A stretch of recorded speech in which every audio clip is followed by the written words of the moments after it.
you to another show by Commercial Radio Worldwide, CRW.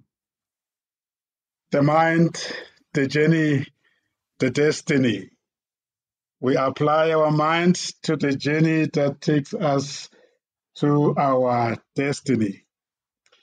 Our shows are based on the principle called the idea. We inform and entertain. We develop and educate. We empower and support. We associate and network. That is the idea. We are today talking about the journey that coaches follow. We are titling it Coaching is a Lifelong Learning Journey. This is by popular demand. We have had a conversation before about this topic, but we're realizing that so many people, public and members of COMESA, are asking us a frequent question, which is how does one become accredited? Because there's so much demand for coaches out there, and the clients are asking for coaches that are accredited. And coaching is becoming, and it is the fastest growing profession. It is a profession that one can enter into it at any time, especially people that are professionally qualified. They can easily transition into it. But unfortunately or fortunately, there are steps that we need to follow.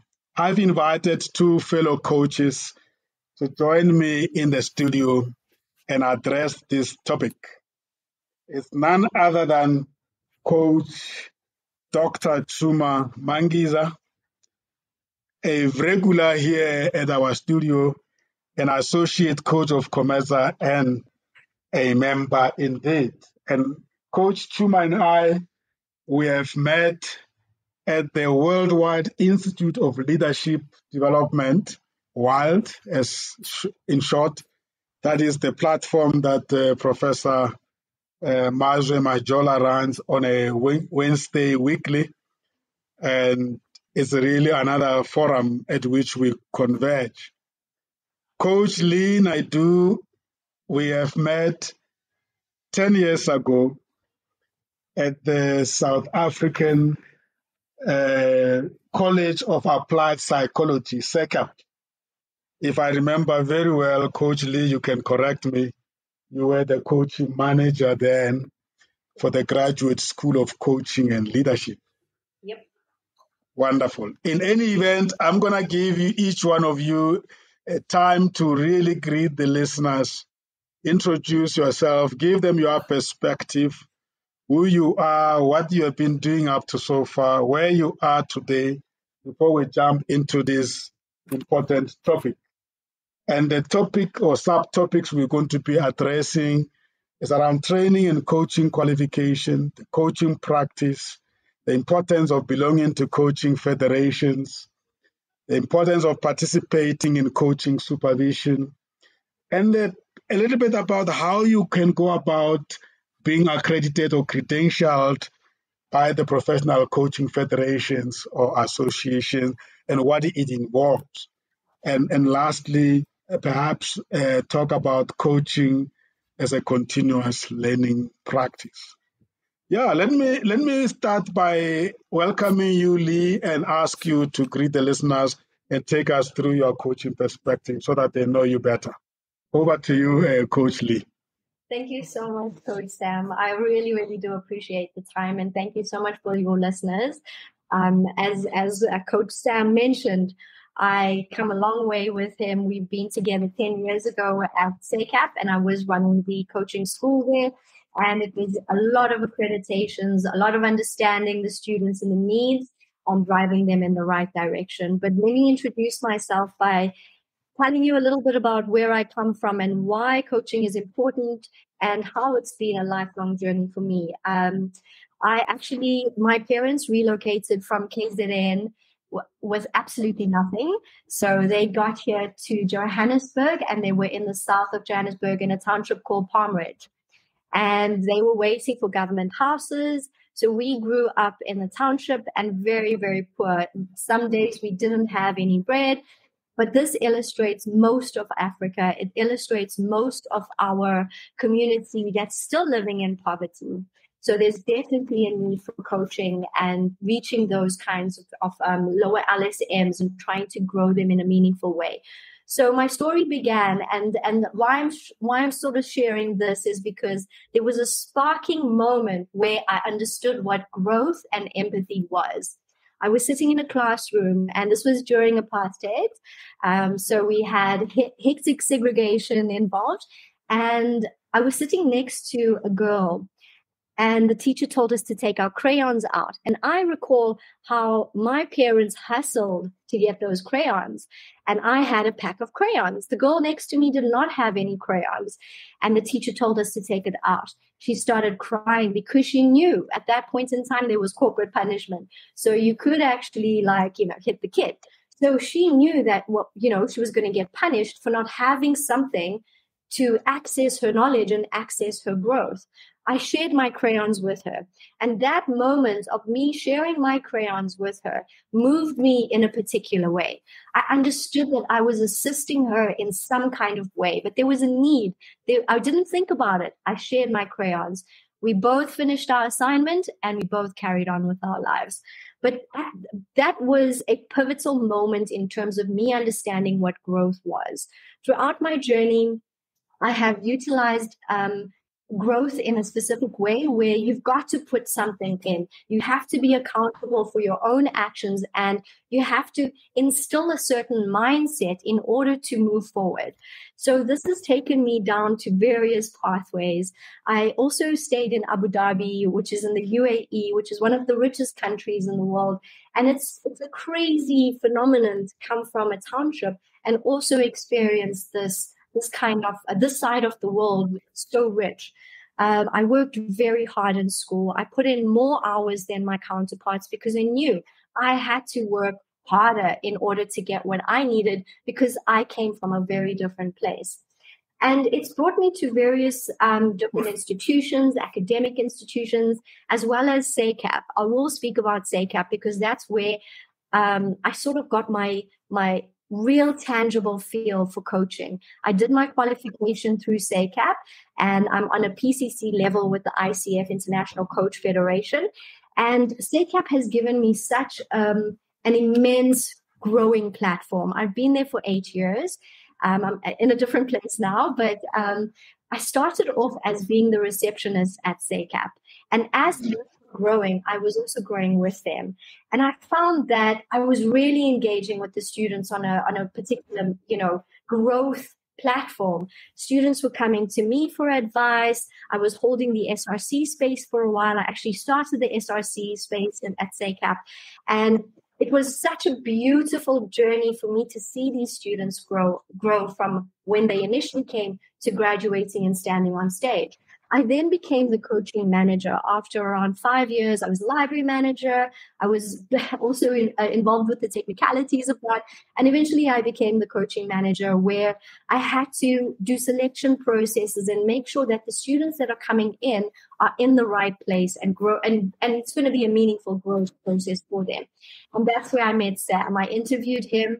He already embodied the coaching philosophy. I could already see that this was a leader in the making. It was an easy selection process for me to get him in. But basically, my journey in terms of being the coaching manager has shown me how initially when the students come in and they don't really understand what coaching is, and the first module that we took them through was coaching and psychology, because psychology is in the helping profession. It lends itself to the coaching space. And I think at that point, people understood the in-depth understanding of helping and what is a healthy mindset and what is mental health and where you need a psychologist. So we deciphered the scope of practice.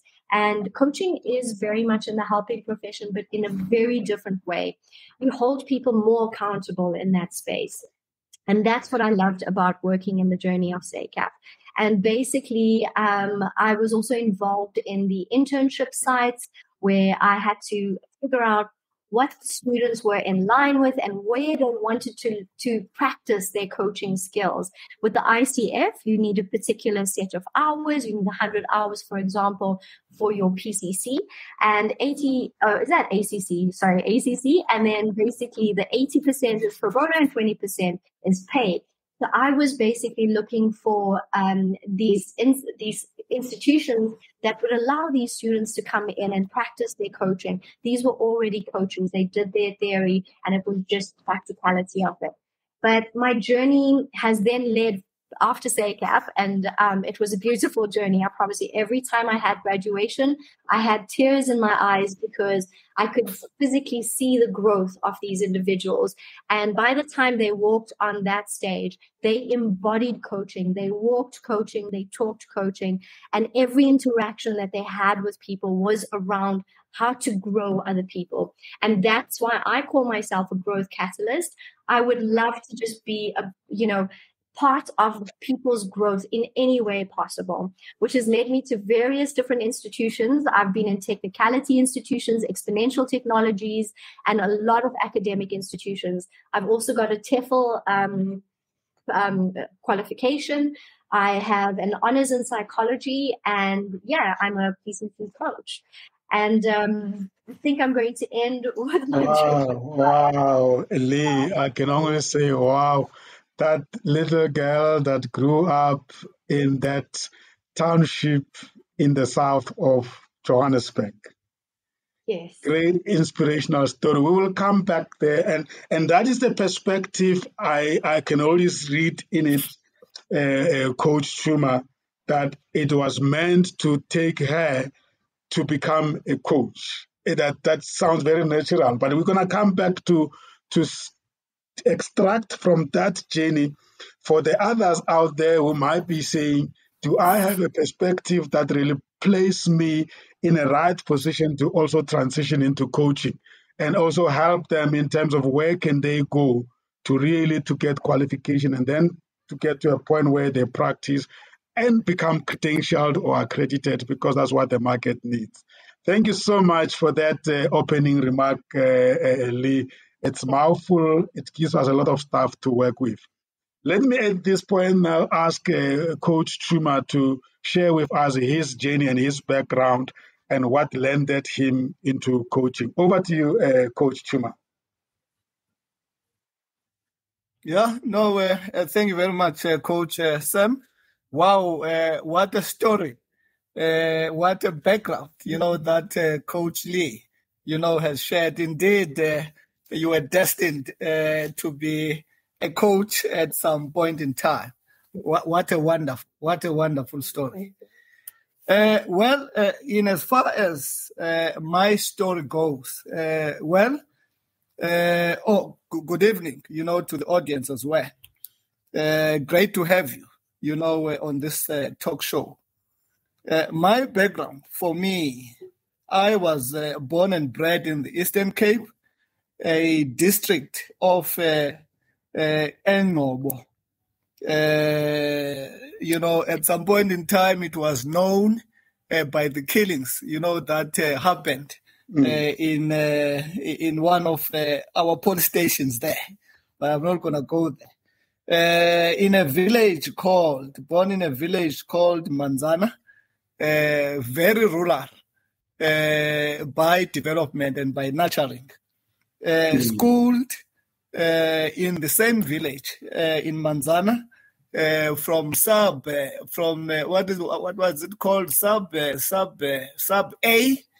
which is grade 0 now, in the same village until standard 10 or form 5 or grade 12 as it is currently known. I never got to apply, from one school to the other within the village. A primary school was a feeder to a junior secondary school, and also a feeder, to a high school.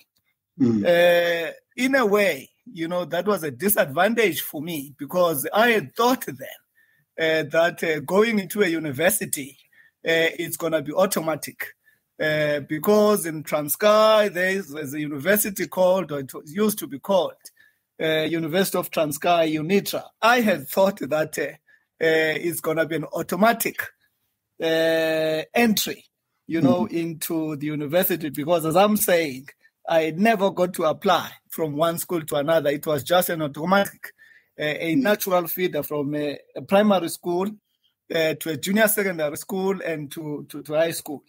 I then saw myself at a teacher's college in Pietermaritzburg, under, the wing of my aunt, who had then said, rather than my nephew doing nothing, I think, come along, let's find something for you. And in any event, it was good for me because as I grew up, under my grandparents, from my maternal side, we're always encouraged, to like education, to pursue education, as the grandfather at the time was also a teacher. So, that went very well. I ended up being a teacher at some point in time. Finished the secondary teacher's diploma, then started to teach.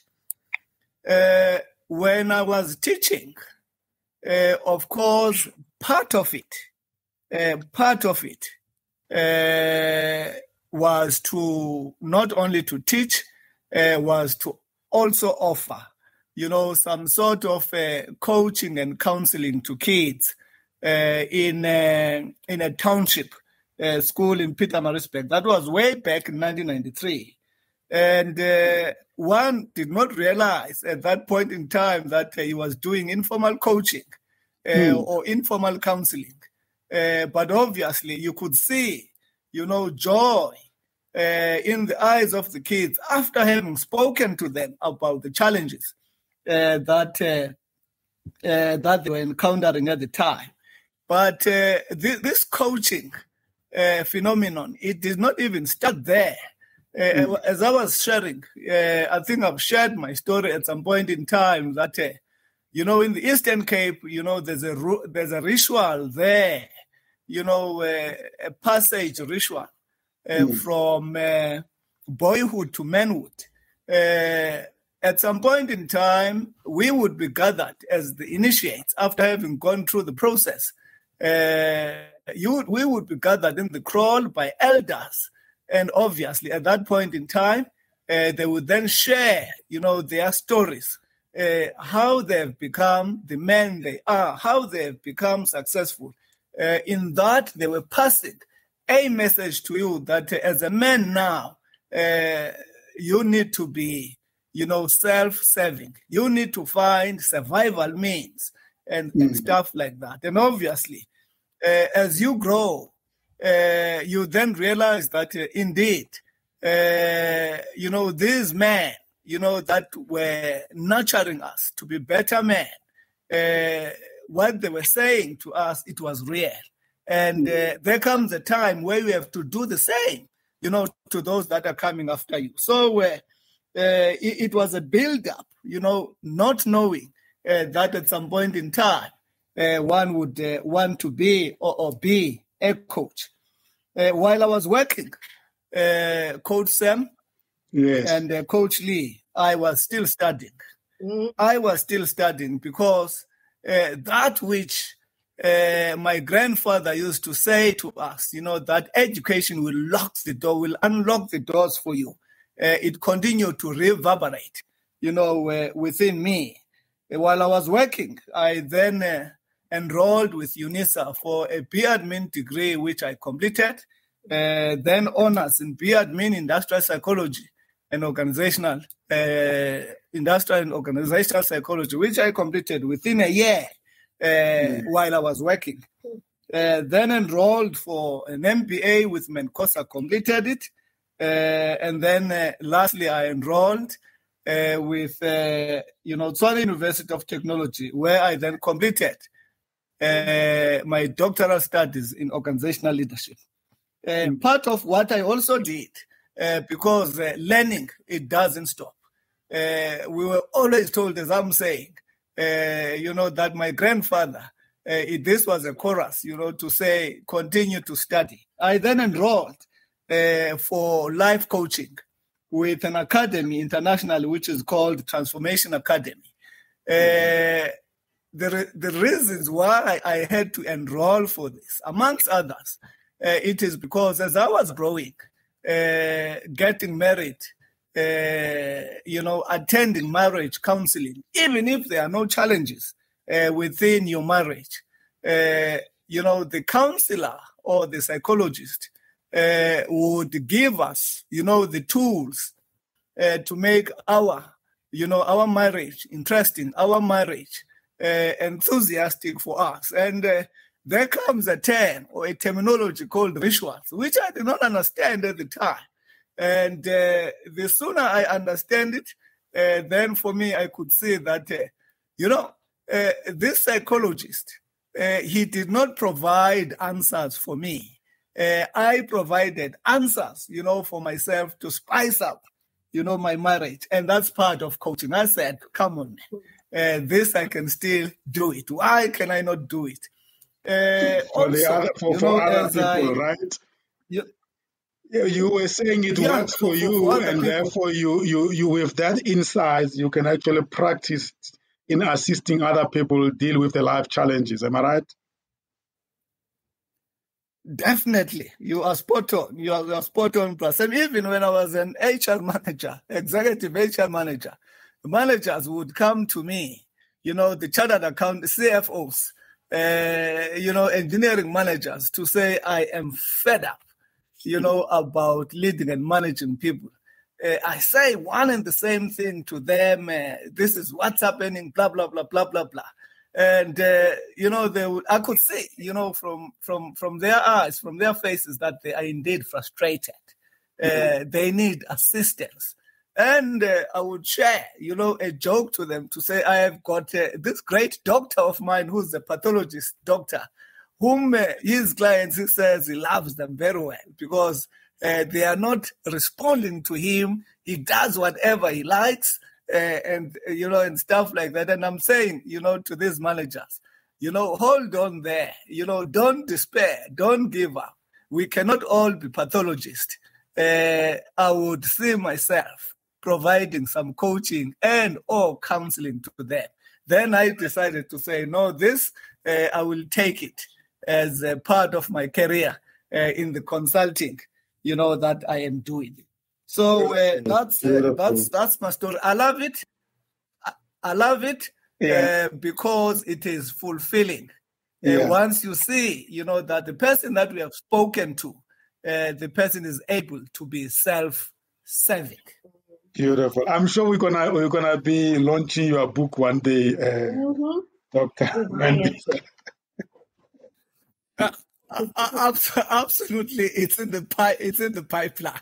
Beautiful. And I think this speaks to why perspective is so important when we engage in coaching journey. But I would like us now, having heard your two stories, to then address the 7 points that I've raised, and maybe starting with you, Coach Lee, having worked in a coaching training environment at Second.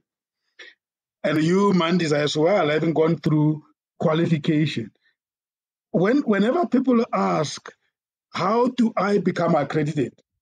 I always say, but you jumped the step. The first question is, how and where can I go to be trained and educated and qualify as a coach? Let's focus on that. What will you say needs to be done for people to realize that the starting point is not by coaching and being accredited, but the starting point is first to qualify. What does a coaching education give you that makes you to become a coach, Coach Lee? Brilliant question. Thank you, Sam. So yes, I think it's extremely important to start with understanding and formalizing your understanding of coaching, because coaching can be seen in various different forms. I mean, we've got sports coaching, and back in the day, the term coaching came from taking a person from point A to point B. in an actual physical coach with a horse. So if you can imagine that phenomenon, that's what we're trying to do here. But you can mess this up in a very big way. You are dealing with people and you are dealing with their mindset. And the whole thing of coaching is to give a different perspective on that mindset. So it's really important to regulate and almost formalize this in some way. If you can imagine some people that are not formalized and haven't gone through the practicalities of coaching and are really understanding the different fields that lend itself to coaching, business coaching, leadership, psychology. There's a whole lot of different fields that lend itself. And if you are just signaling out or well, I lost that word. But if you're just putting coaching in its own box without fully understanding what it means, you can actually do danger to your client. And at the end of the day, the point of coaching is to get your client to their specific goal and grow them in a specific way. So basically, if you're looking at ICF and Comensa, those are the biggest boards. The biggest board in South Africa is Comensa, and the biggest board in the world is the International Coach Federation. They've got specific guidelines to follow, and the guidelines is basically there to safety for the client and safety for the coach. And this is also where supervision becomes important. Now, if you did not know that and you just started coaching, you're not going to understand the intricacies of how you're moving this person in a particular way. It's a very sensitive environment, and therefore it's really important to understand that training is important. Is that the reason why then, Coach Lee, that even the ICF itself and Comensa will want to have the coaching providers or training institutions to be first, they themselves to be accredited by them? Exactly. And there's a whole application for accreditation for institutions. I actually worked with the head of coaching at SACAP, and we both managed to put that application through. It was an entire big file. It took a couple of months to get through, but at the end of the day, we followed the rules and the regulations of what needs to be out there. ICF have gone through extensive research on how to make sure that this is in some way regulated. So it really is important to understand that the institution you're choosing is some way affiliated with the International Coach Federation, or at least Comensa, which is the Coaches and Mentors of South Africa. So yes, 100% fully agree with that. And also another thing is coaching is very theoretical, but very practical. And if you are accrediting as an institution, you will need to make sure that you've got an 80-20 split. You've got an 80-20 split in terms of how you're engaging with your students, but then there's also this 20% or 80% that they're engaging on their own and taking accountability for their own learning outside of the classroom. So yeah, accreditation is very... So does it mean that then at SACAP, I know you are no longer with SACAP now, but obviously you are their product. So if a student is enrolled with the Graduate School of Coaching and Leadership at SACAP, they will have to complete theory, but you won't graduate them until they have produced certain hours of coaching. Is that right? Yes, exactly that. So this is one thing that I really loved about the program. And this is why I put my heart and soul into the SACAP coaching program. Because in this program, you go through a set model of modules, right? You start off with psychology, which gives you an understanding all the way to a point where you're doing a module on entrepreneurship. How do you, as a coach, actually market yourself? How do you get clients? What is invoicing? Why do you need to keep your records? Besides that, you also have an internship attached to the program. Now, the internship becomes very important in order to align to ICF. ICF have 3 different levels: ACC, PCC, and MCC. And I know, Sam, you're on your MCC. I throw my hat to you. I'm on a PCC level, and basically what that means is that there's a set rules and regulations in order to become an ACC coach. There's a set of guidelines that you need to follow, which they call requirements. But beside that, you need to fulfill a set amount of hours. So you'll need for ACC 100 hours. 20% of that would be paid hours, because there's an exchange when you're getting payment. There's value in terms of the client paying for a service, they're investing in themselves.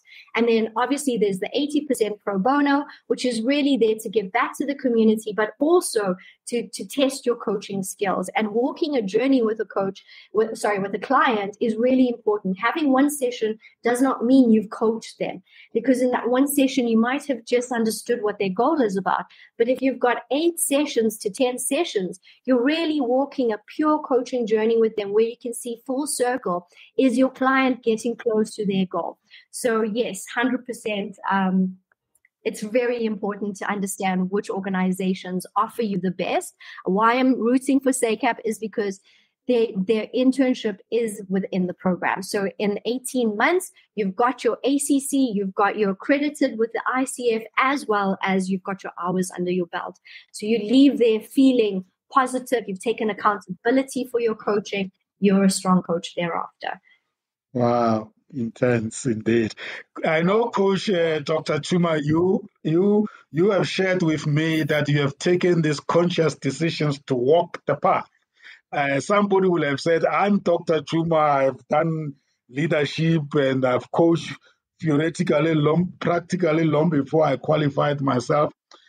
Share with us why for you it's so important, despite the fact that you are educated and you are qualified in coaching, and yet you said, no, I want to take my time to be inducted and walk the path. And tell us the story. Why did you take that decision? Yeah, what a story! What a story by Coach Lee. I've learned a few things, from what Coach Lee, has said. But I would not want to repeat that which he has said. It's mouthful. Great question, Coach Sam.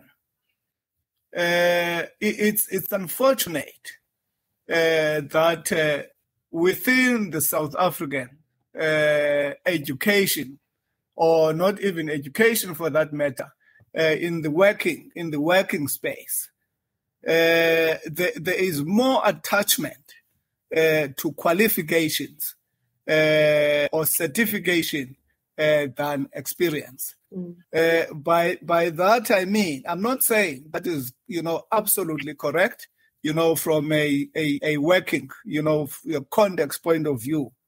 But what that means is the moment you go and look for employment and you don't have the correct certification, nobody's going to take you serious. You can go and you say, I've got 20 years of experience, I've been doing 1, 2, 3.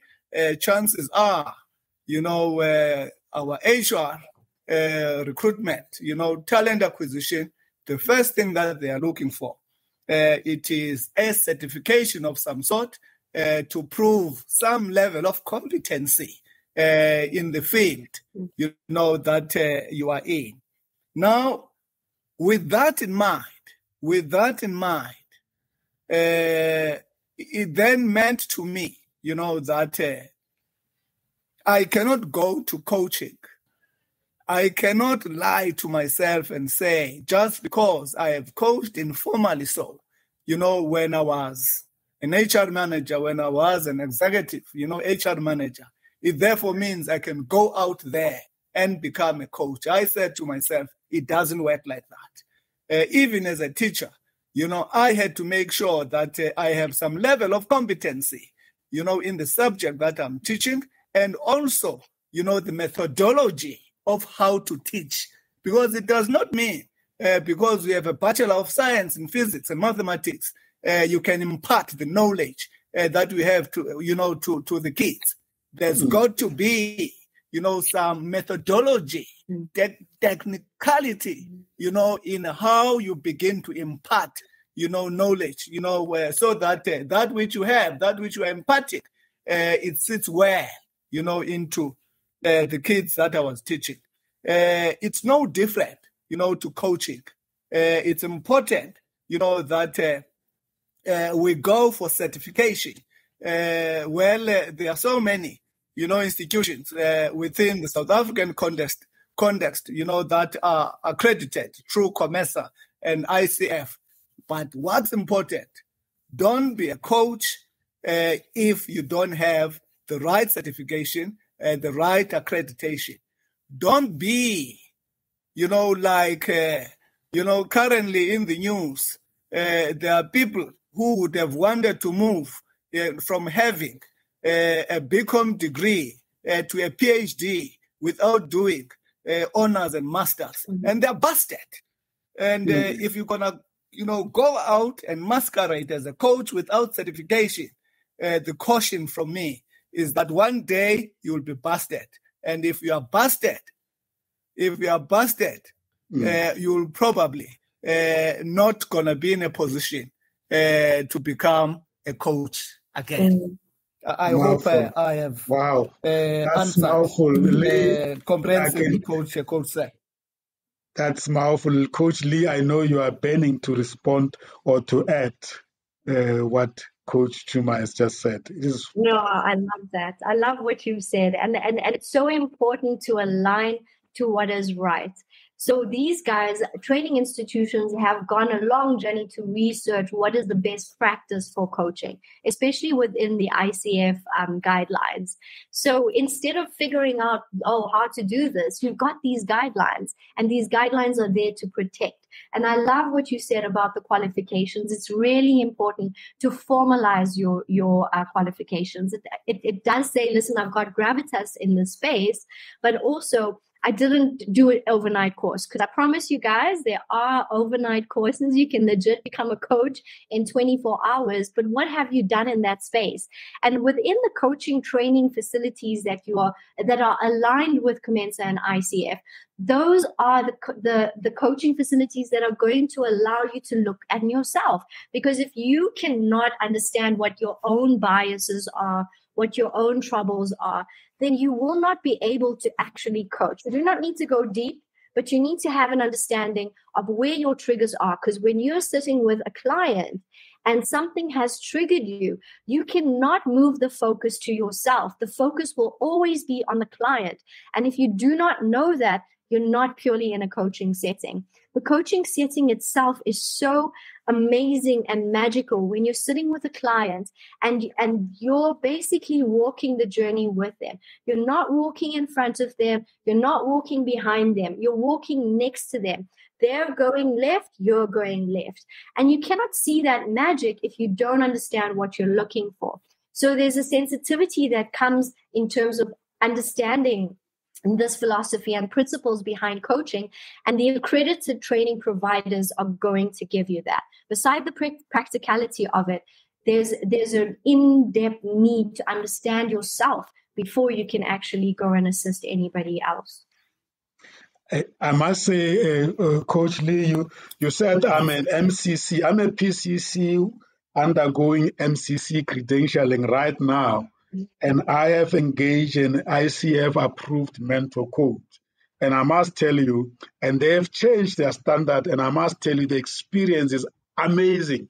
I just had my session yesterday. I was like, wow, it's so wonderful. I mean, I'm qualified, I'm experienced, I've done so many hours. Yes. But as I'm being taken through mentor coaching towards an MCC accreditation, I'm uncovering so much wealth of insights through my mentor coach. And I understand why ICF has upped the game the way they upped it. And what that tells me is, if you think the standard is very high to achieve, it's getting harder and harder because the clients are demanding it. Yes. I love that. And we have to be agile. We have to be agile in the coaching space. And our boards, if we are affiliating to ICF, they also need to be agile. So I'm so glad that, they've changed things up. We're preparing for the 5th industrial revolution. Coaching itself as a field is going to be disrupted. And the disruption is ready. We need it now.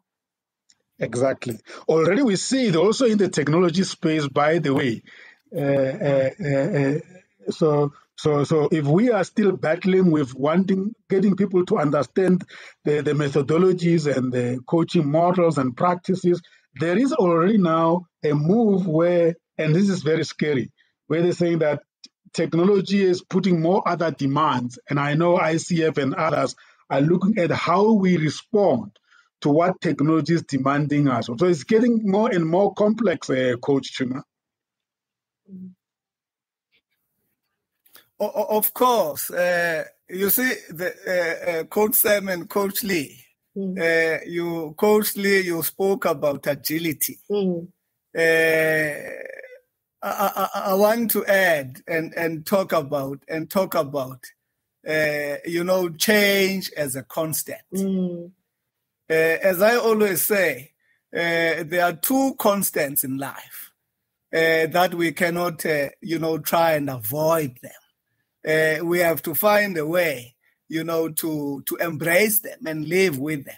One of these constants, that I'm referring to, one of them is change. There is no way, where we think we're going to be competitive coaches if we're avoiding agility, if we're trying to work against change, because change is constant. We have to keep on learning, as coaches. If it means changing from, physical, one-on-one coaching, personally, and through, online, technology and stuff like that. Let's learn. Let's find a way to master, coaching through, online technology. So for me, change is a constant. If it's, coaching through technology, let's learn it. As I always say, only when you are in a grave that you don't learn. Wow. Otherwise, if we are still surviving as human beings, the best thing is to continue learning. I'm saying this because one of the sessions that we met with Coach Sam when he was a speaker, he talked about reverse mentoring. And I'm saying, I have not heard, of the terminology reverse mentoring. I knew mentoring, but the reverse mentoring, I did not know. When he unpacked it, I said, wow, learning is a lifelong journey. And all of us, if we are required to change, let's embrace change so that we can be as best of coaches as we can be. Indeed. Coach Lee, thank you so much for that perspective, Coach Chuma. Coach Lee, I want you to speak to the value of belonging to a coaching federation as a member and also the importance of engaging on an ongoing coaching supervision.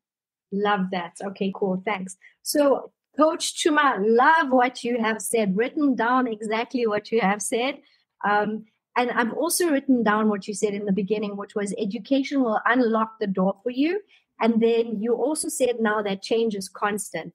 And our bodies that we are affiliated with will need to actually, be agile to make these changes. So why it is important is because that is their task. They need to understand how to revolutionize coaching with the understanding of new technologies that are happening. How do we incorporate and work with the fifth industrial revolution? Because that's what's happening. We're not in the fourth anymore. We're now looking to the fifth. When these exponential technologies come on board, how are we as coaches going to manage and future-proof the field of coaching? So this is where your boards and federations come in. This is where their job is to actually see how we can disrupt the space. How do we save our coaches, grow them as technology is growing? How do we grow that?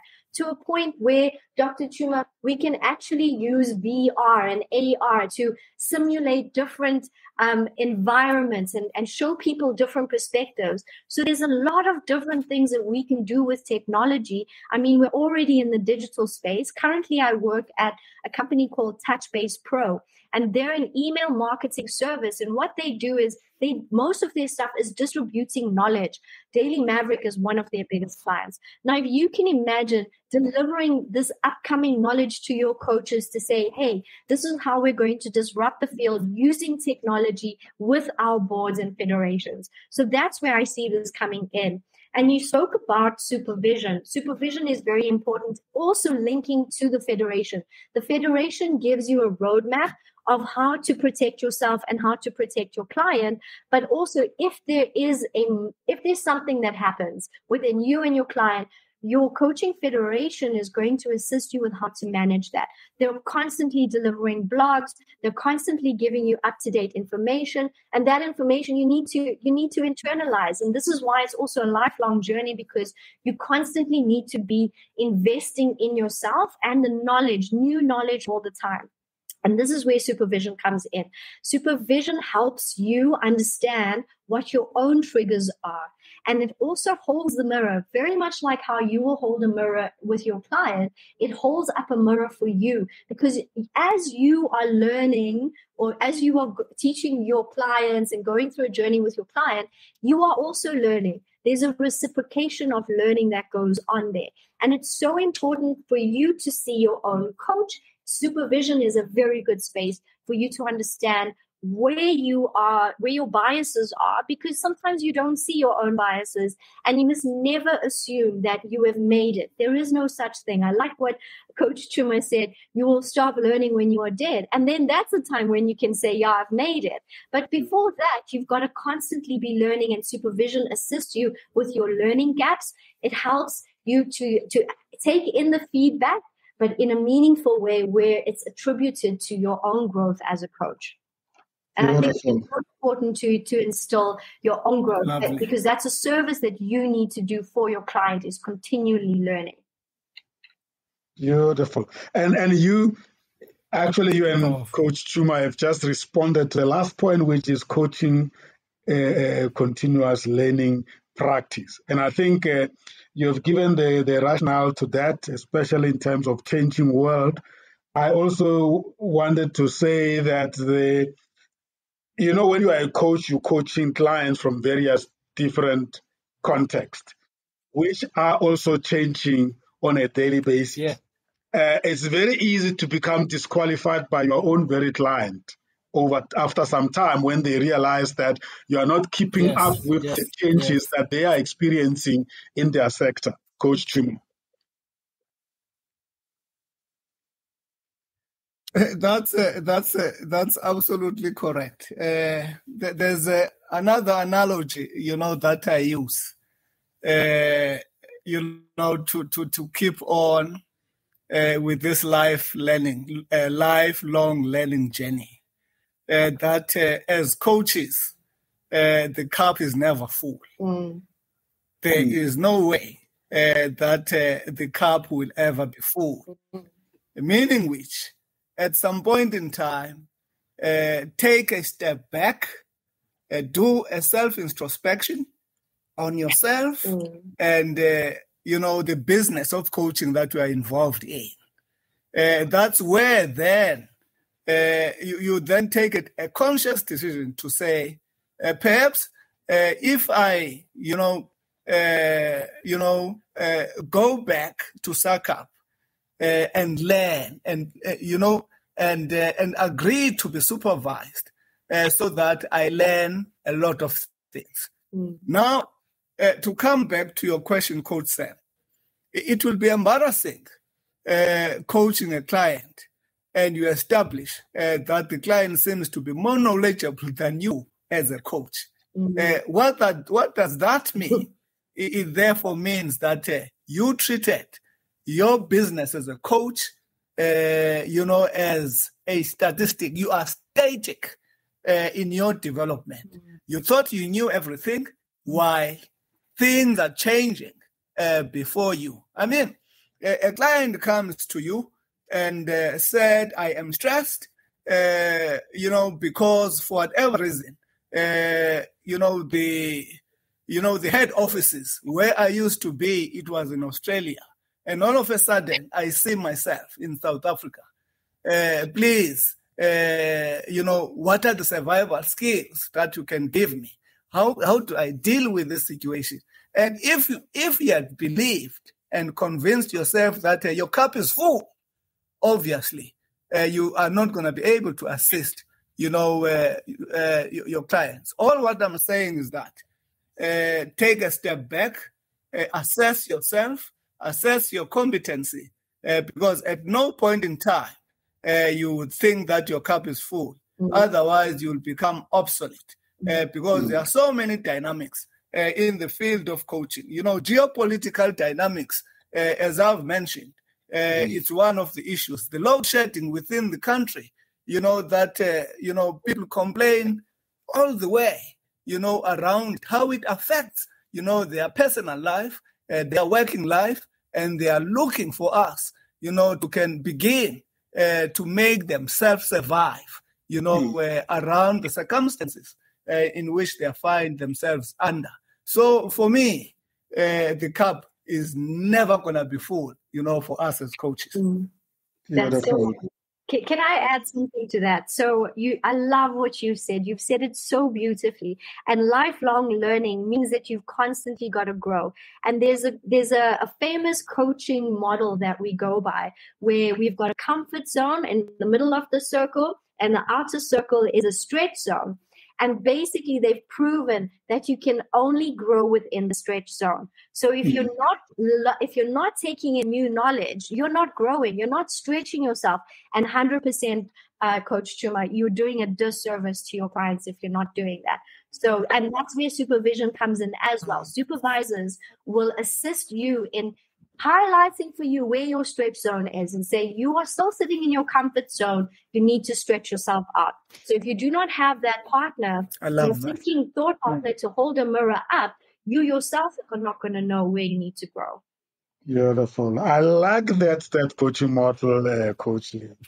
I really thank you so much for sharing that with us. I'm watching time. I'm telling you, we can talk forever. It's so wonderful. I'm glad you're coming out with such nuggets.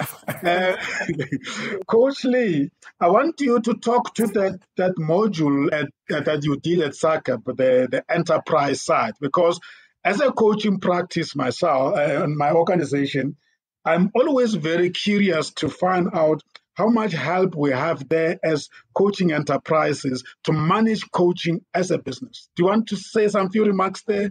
2 minutes, because I'm watching time. Okay, perfect. No, I understand. So it's very important to understand it's very nice to have a qualification and now you're a coach. Now what? How do you actually implement this and start a business? So at SACAP, they have a module where you understand the business side of it, how to do invoicing, and why reporting is important after each session, keeping your admin in check because you'll need to actually produce that for the ICF. But also it goes into marketing and sales. And to be very honest with you guys, I have been in the marketing and sales and business development area for the longest time. It's been my longest profession.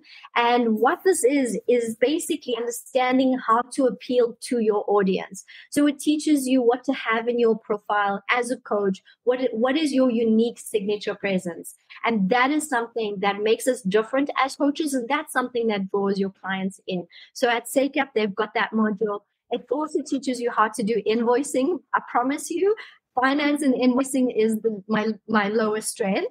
But after understanding how to do it at SACAP, I felt a lot more, powerful to go out and open up a business, which is what I did. Wow. Beautiful. That's powerful. That's powerful. And this is what we want, because if our coaching practices become successful as enterprises, that means we will be employing administrators, and therefore we are contributing to employment challenge of the country. Exactly. Great. I will be doing injustice to you. I'll be doing injustice to you, colleagues, if I don't give you time to say goodbye to the listeners and tell them how they get hold of you. Let's start with you, Coach Lee. Okay, thank you so much. I do appreciate the time to speak and to meet Dr. Chuma. We're going to be chummies after this, and we're going to talk for long, long times about loads of topics. So yeah, Lee Naidoo, you can get me on Instagram, on LinkedIn, Facebook, and I'll put my personal number here, 074-589-6199. If you want to ever get in touch with me, I'm keen on doing a lot of pro bono coaching as well to help the community out. So if there ever is an outreach, get in touch with me. I currently work at a company called Touchbase Pro, and there we actually use email to disseminate information and information to your lower LSM as well, because they can access email. So that's where my passion is at the moment. And yeah, thank you so much for the time. It's been lovely to engage with you guys. So basically it means Coach Lee, they can also touch base with you if they want to find out the tools that Touchbase has for them to market their coaching business and reach many people out there. Exactly. So yeah, Touchbase Pro will handle all your marketing needs. It will assist you in how to develop your mailer, how to get your audience segmented so that you can concentrate on your business and automate all of that stuff. Beautiful. Thanks. Coach Chuma? Powerful what you said, Coach Lee. I was just reading on LinkedIn, before this session. Yeah. One chap who has been running his business for 4 years, this guy said, I cannot make it. I have tried. I cannot make it. He shared his story. And I'm saying to myself, wow, there's a gap here, that this guy has not utilized. And listening to you now, Coach Lee, I'm saying, if this guy was to connect with you, perhaps he would change, to begin and try and embrace, his business, because he has been running this business, for his business for 4 years. Otherwise, for me, Coach Sam, thanks for the opportunity that you have given me and speak that which I could, to the audience, with the hope that they have learned, a few things, from what I said, because I always, as a doctor myself, learn from others, because as I'm saying, you will never stop learning. Otherwise, it will be a disaster for you. I am reachable. I'm running a consultancy. The name is Dr. Cam Leadership and HR Consulting. DR as a Dr. Cam, CAM Leadership and HR Consulting. If you type those names on Google, you will find it. I'm available on Twitter as Dr. Cam Leadership, available, on Facebook. Coaching services, one does offer. The opportunity, Brasem, I appreciate. Coach Lee will conduct. Beautiful. I really am glad that we can offer so much insights to our members, public listeners. And by the way, everybody is welcome to become our associate coaches.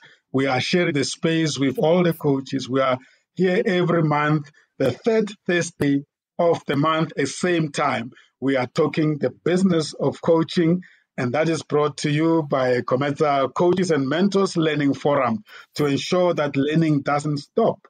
We have a WhatsApp group as well, and some of the colleagues I can see they are commenting. That means you have really made them think very seriously about this profession, this fastest growing profession in the world. Our country and the continent need it, and more so, all of us as professionals, we have no excuse but to qualify ourselves and contribute to the generations that are coming after us.